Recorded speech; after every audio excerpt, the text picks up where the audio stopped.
செஞ்சூர் அம்மன் செய்திகள்.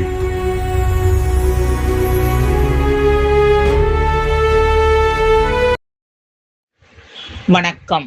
அதிமுக முன்னாள் ஊராட்சி மன்ற தலைவர் தலைமையில் 100க்கும் மேற்பட்ட கட்சி நிர்வாகிகள் சட்டமன்ற உறுப்பினர் பிரகாசம் முன்னிலையில் தாவேகா கட்சியில் தங்களை இணைத்துக் கொண்டனர். தமிழ்நாடு சட்டமன்ற பொது தேர்தல் கடந்த ஏப்ரல் 23, 2026 அன்று நடைபெற்றது. தமிழக வெற்றிக் கழகம் 108 இடங்களில் வென்று தமிழகத்தில் ஆட்சியை கைப்பற்றிய பின் அதிமுகவில் இருந்து 4 எம்எல்ஏக்கள், முன்னாள் அமைச்சர்கள், மாவட்ட செயலாளர்கள் உட்பட பல்வேறு கட்சியிலிருந்து பலர் தாவேகாவில் தங்களை இணைத்து வருகின்றனர்.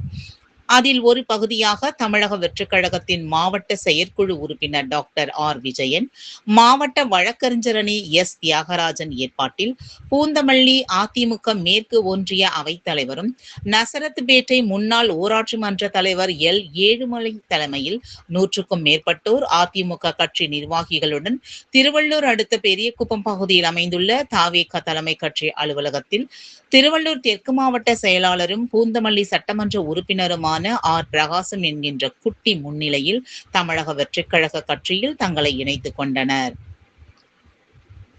இதில் நிர்வாகிகள் மாவட்ட பொறுப்பாளர்களான சசிகுமார், நவீன், மதன், இ. Prasad, M. Gopal, S. Kaviarasu, S. Gautham, S. Kamalakannan, C. Mano, K. Shankar, T. Selvam, R. Thiyagu, K. சுபாஷ் சந்திரபோஸ், எஸ். பாரதி என்கின்ற பாலகிருஷ்ணன், சி. அம்பிகாபதி உள்ளிட்டோர் கலந்து கொண்டு தமிழக வெற்றிக் கழகத்தில் தங்களை இணைத்துக் கொண்டனர்.